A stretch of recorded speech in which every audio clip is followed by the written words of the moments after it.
लेकिन एक सेकंड। কিরে নাইম, বাবা তোর নাকি জ্বর, তোর শরীরের কি অবস্থা? ডাক্তার কি বলছে বাবা?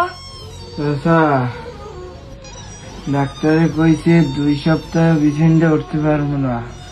ডাক্তার, আমার মাথায় একটা চাষা থাকতে তুই চিন্তা করো কা? এই দেখ তোর জন্য কি লই আইছি।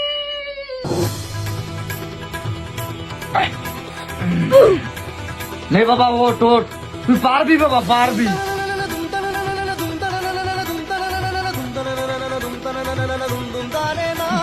চাচা, আমার দ্বারা হবে না নে চাচা। কি বাড়া হবি না নি? এ লিমন, এ নিয়ে আইবি।